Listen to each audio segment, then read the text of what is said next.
Sanggar Cerita mempersembahkan Sabda Pandita Ratu.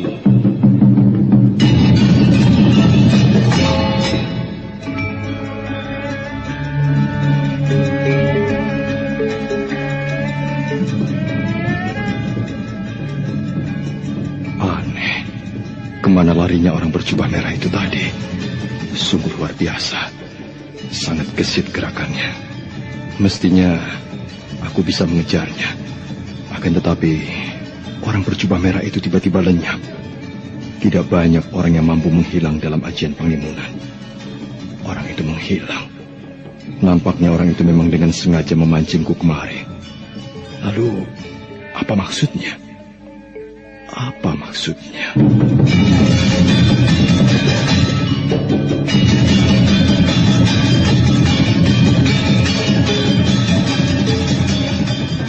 Sabda Pandita Ratu, sebuah kisah penuh dilema, tragedi cinta anak manusia, perebutan tahta, mabuk harta dan duniawi, serta silaunya kehormatan, di mana keangkara murkaan merajalela karena dendam yang membara. Kisah ini berlatar belakang berdirinya Singasari. Ken Arok, dialah pemuda yang merekuk pahit getirnya kehidupan. Namun sebenarnya, dialah yang harus melaksanakan sabda-sabdanya. Perjalanan sengsaranya adalah awal untuk meraih keberhasilan, untuk menuju kejayaannya di saat Singasari berdiri. Apakah cita-citamu itu, Kenomang? Aku ingin mengubah nasibku. Aku bosan dengan kehidupanku selama ini yang terlunta-lunta, akrab dalam pelukan kemelaratan. Kadangkala aku berangan-angan, aku adalah seorang istri dari Patih. Bahkan lebih gila lagi, aku berangan-angan, andai kata aku adalah seorang permaisuri, maka akan terhapus semua masa silamku, terhapus lenyap, tidak bersisa semua kenangan buruk yang kumiliki. Itulah cita-citaku, Kakang Ken Arok. Bagaimana dengan kau, Kakang? Aku ingin menjadi seorang raja.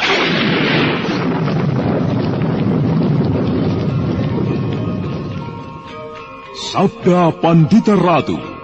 Naskah ditulis oleh Pondra Swastilangit, diolah oleh Agung Bahrodi, didukung oleh artis-artis terkemuka Ferry Fadli, Eli Ermawati, M. Abud, Ivone Rose, dan lain-lain.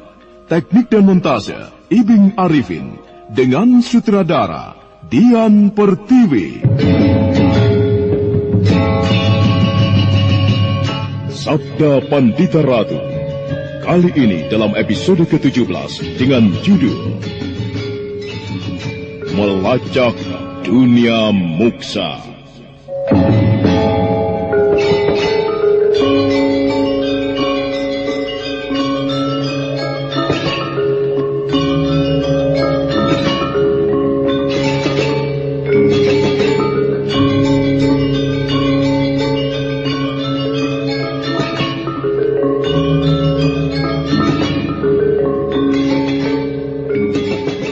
Seri ke-483 ini dengan para pemain Ivone Rose sebagai Pinaka Swasti Ratu dan Asdi Suhastra pengantar cerita. Pinaka Swasti Ratu di balik gemuruh air terjun Kambang Ayun merasakan sesuatu yang tidak wajar pada dirinya sendiri, bagaikan ada nafsu yang meledak-ledak di dalam dadanya, meronta minta jalan untuk keluar.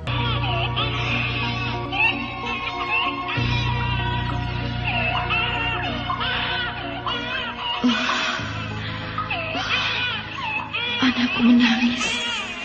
Ia tentu haus. Cup, sayang. Diam, sayang. Cup.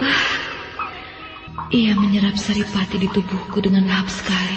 Wah, ganasnya. Tubuhku bisa susut dan habis jika dihisap terus-menerus seperti ini. Lagi pula apa haknya ia menghisap tubuhku seperti itu? Apa haknya? Hentikan! Lepaskan! Enak saja kau sedot tubuhku. Diam! Diam! Diam! Ayo diam! Apa hakmu menangis, ha? Diam kataku!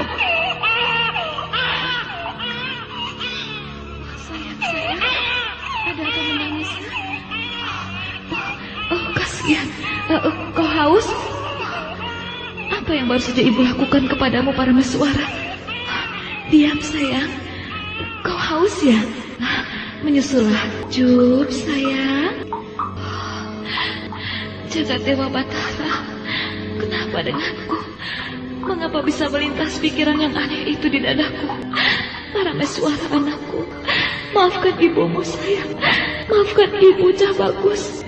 Menyusulah sepuasmu. Ibu tidak akan melarang. Jelas ada yang tidak beres denganku. Ada yang tidak beres. Ada yang janggal padaku. Mengapa perasaan asing itu bisa menyelinap di dadaku? Mengerikan sekali. Sungguh sangat mengerikan sekali. Jika aku kehilangan rasa sayang dan naluri ibu terhadap anakku sendiri. Tadi aku membentaknya, seolah tanpa sadar. Tadi aku menjadi panik mendengar tangisnya. Padahal sebelumnya hal itu tidak pernah aku alami. Mengapa ibu jadi begini, Parameswara? Maafkan ibu, sayang. Maafkan ibu, Parameswara.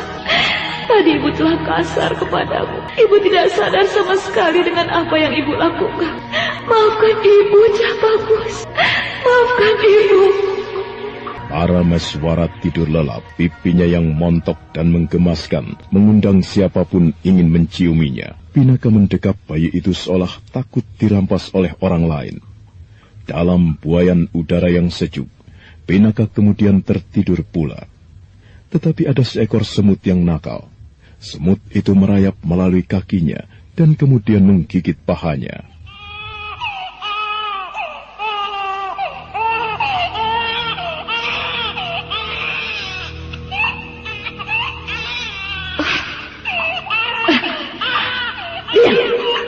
Diam! Kau mengganggu tidurku, berisik! Diam, kataku!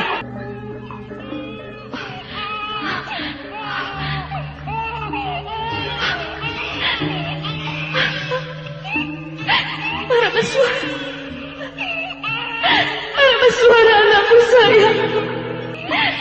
Mengapa ibu bisa jadi begini? Mengapa ibu bisa jadi jahat sekali kepadamu, anakku? Yang Batara aku, ampuni aku, oh Dewa. Singkirkan pikiran jahat itu dariku. Ampuni aku, Yang Batara Agung.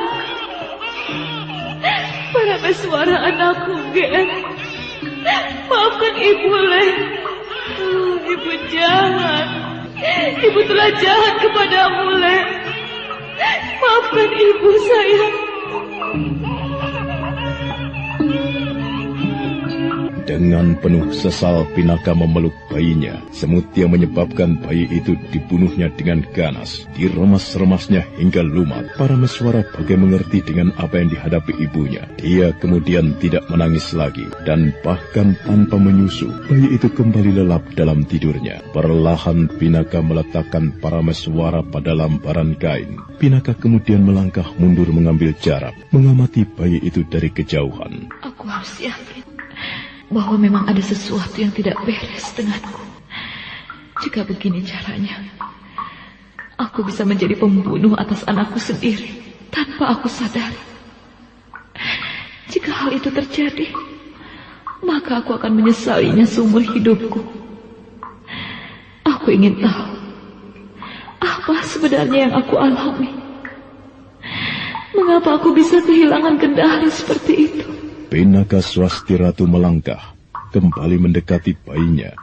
Pinaka Swasti Ratu tidak berbaring tidur, menghabiskan sisa malam, tetapi duduk bersila dan mengheningkan cipta. Kedua tangannya kemudian mengatup jadi satu.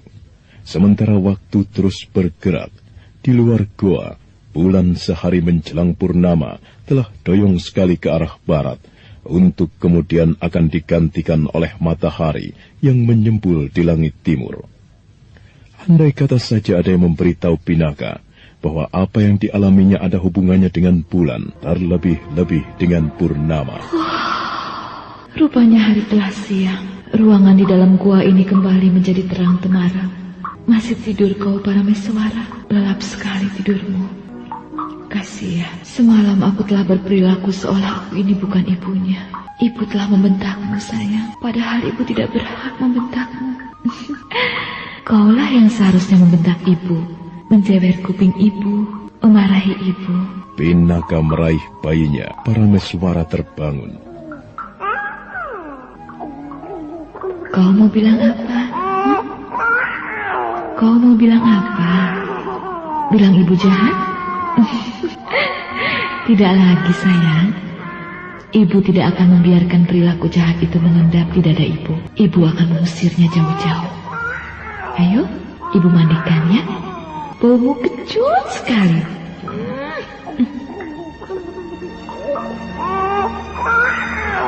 Dalam waktu yang merambat-lambat itu, Pinaka segera melakukan pekerjaan rutinnya, memasak beras yang cukup banyak ditinggalkan Kameswara, dan membersihkan diri, dan selebihnya bagai menjalani waktu yang kosong menjemukan. Untunglah ada bayinya, yang menjadi hiburan satu-satunya yang dimiliki. Tetapi dalam waktu yang bergerak itu, dipergunakan Pinaka untuk merenungkan apa yang telah terjadi, melacak di mana letak sumber kesalahannya. Aku telah menjadi orang yang gampang sekali marah. Aku menjadi pemarah. Mendengar tangisnya aku menjadi sangat panik. Dan aku kehilangan kendali atas diriku sendiri. Aku merasa sangat tidak senang dengan tangisnya. Kemudian ada keinginan yang tidak terbendung untuk menamparnya atau mencekiknya. Tuhan, jika aku kehilangan kendali semacam itu, aku sangat berpeluang untuk menjadi pembunuh anakku sendiri. Ia menangis, dan aku tidak merasakan keadaan yang janggal itu. Perasaan aneh itu tidak muncul. Mengapa?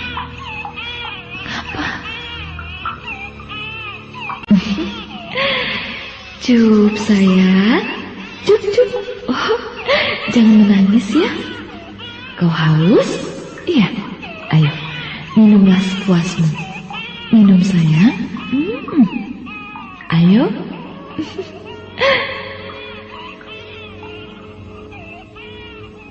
Parameswara menyusu dengan lahapnya. Pinaka memperhatikan dengan seksama. Dia merasakan nalurinya sebagai seorang ibu berjalan dengan utuh. Tidak ada yang aneh, tidak ada yang janggal. Tidak ada yang janggal pada jiwaku. Perasaan aneh itu tidak muncul lagi. Aku merasa sadar sepenuhnya. Mengapa sikap di luar kendali seperti yang kualami semalam itu bisa terjadi?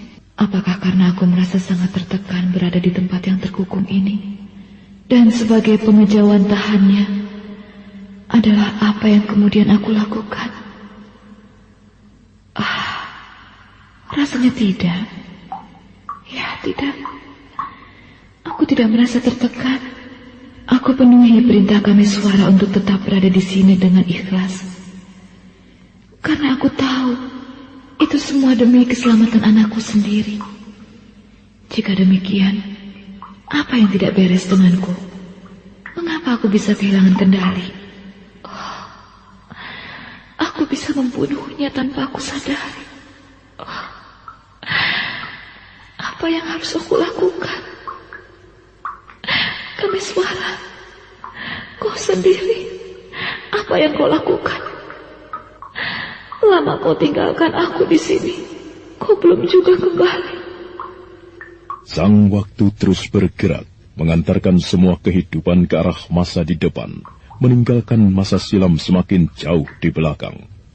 Siang pun kemudian bergulir ke arah petang, sementara matahari semakin rendah untuk kemudian lenyap di belahan langit barat. Purnama datang, memancarkan sinarnya yang benderang. Perbawa yang dipancarkan bulan itu serasa menyentuh ke dalam sanubari Pinaka Swasti Ratu. Sesuatu yang tidak wajar itu dirasakannya kembali.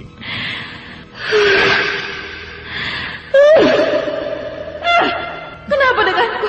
Mengapa aku merasakan seperti ini? Kenapa denganku? Bagaikan ada sesuatu yang mengganduli kepalaku. Gila, ternyata benar apa yang aku duga. Ada sesuatu yang tidak wajar berusaha menguasai pikiranku.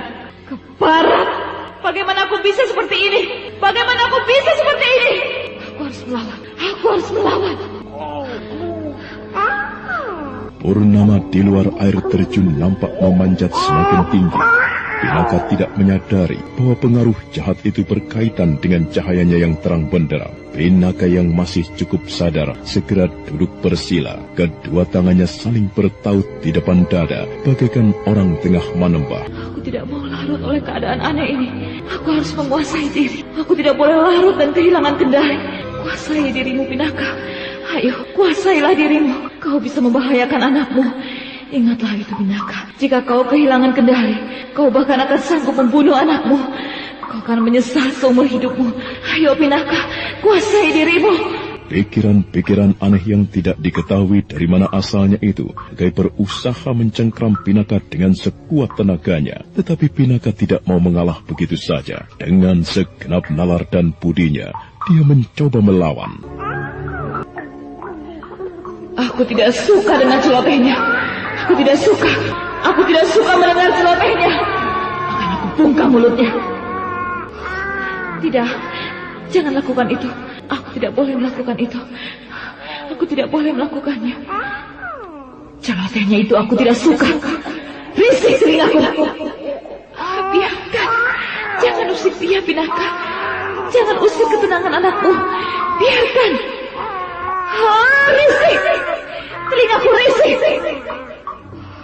Tidak. Suara bayi memang begitu.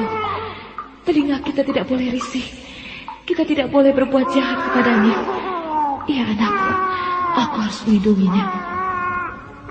Sejengkal lagi waktu bergerak lewat, pada diri Pinaka terjadi pertempuran yang dahsyat antara dirinya dengan dirinya sendiri. Pertentangan dua kehendak yang berbeda, kehendak yang mewakili kebenaran dan kejahatan yang bersama-sama tinggal di dalam tubuhnya.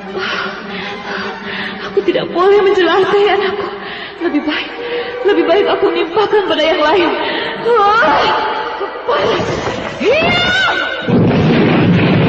Bagaikan orang liar yang terlilit pada persoalannya yang tidak dimengerti ujung pangkalnya, Pinaka Swasti Ratu mengamuk menyalurkan gejolak yang mengendap di dalam dadanya. Dinding-dinding gua daripada dihantamnya hingga berantakan, tetapi berakibat buruk pula terhadap Pinaka. Semakin dia liar menyalurkan gejolak aneh itu, semakin kuat pula gejolak itu mencengkramnya dan berusaha mempengaruhi jiwanya. Bunuh anakmu itu.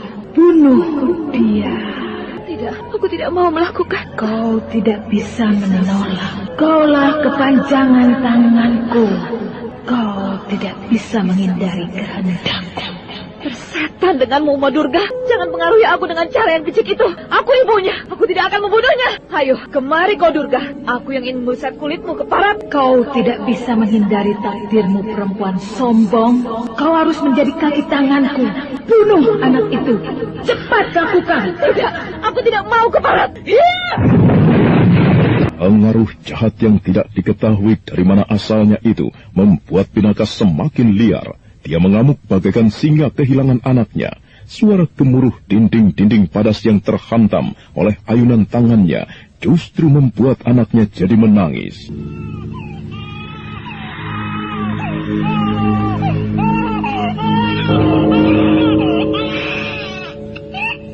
Ayo, bunuh anakmu.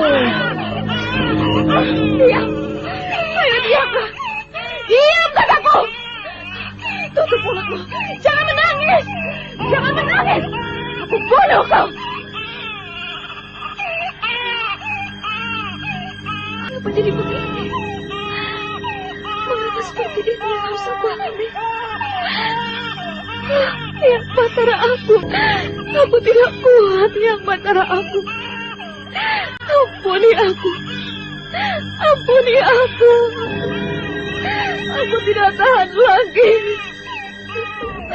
Ampuni aku, Yang Batara aku.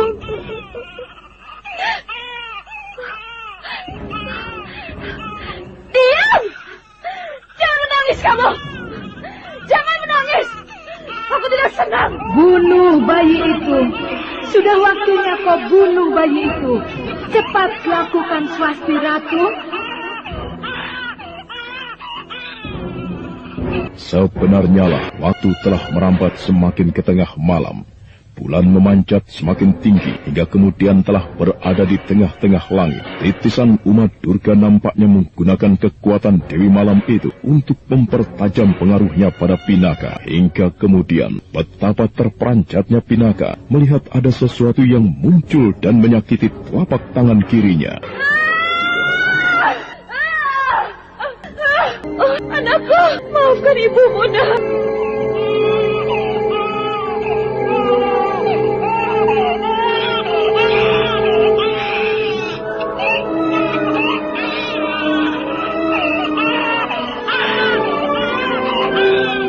Maafkan ibu, nak. Para bersuara yang batara anggung, Gusti Kapur Bengdumati. Aku tidak mau menjadi pembunuh anakku sendiri. Aku tidak mau. Lakukan sekarang juga. Tidak. Lakukan sekarang. Tidak. Kau tidak bisa menolak. Itu takdirmu. Jangan sesali. Lakukan sekarang.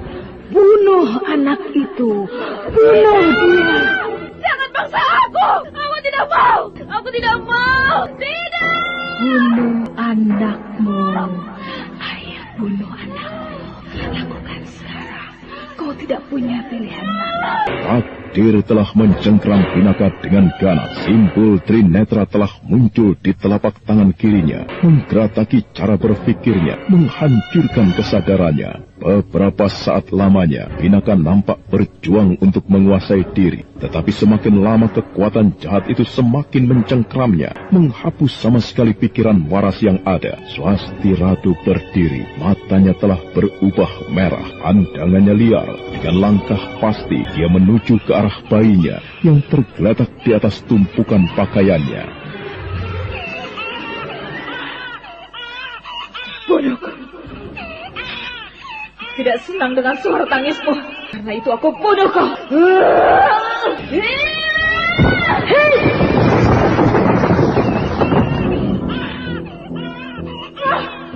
Berikan anakku. Bibi, sadarlah Bibi. Bibi harus menguasai diri. Ayo Bibi, sadarlah. Berikan bayi itu. Aku harus membunuhnya. Tidak Bibi, Bibi tidak boleh membunuhnya. Ia anakmu sendiri. Mengapa Bibi akan membunuhnya? Tidak boleh. Dia anakku. Aku berhak membunuhnya. Tidak bisa. Tidak ada manusia yang berhak membunuh orang lain. Berikan kepadaku kembaran. Tidak boleh Bibi. Bibi yang harus menguasai diri. Sebaik-baiknya lakukan itu Bibi. Bibi sedang berada dalam pengaruh kekuatan jahat. Bibi harus melawannya. Berikan. Atau aku bunuh kau sekalian. Aku terpaksa melawan Bibi. Aku tidak akan membiarkan Bibi melakukannya. Parat iblis laknat. Kau berani melawanku, berdebah. Aku bunuh kau.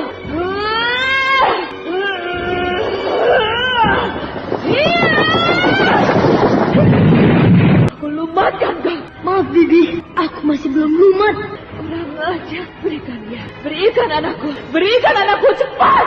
Bibi, sadarlah Bibi. Bibi harus menguasai diri. Janganlah Bibi menyerah oleh nafsu jahat yang sekarang mengeram di dada Bibi. Itu bukan kehendak Bibi sendiri. Iblis, terima ini. Jangan bawa anakku. Jangan bawa anakku.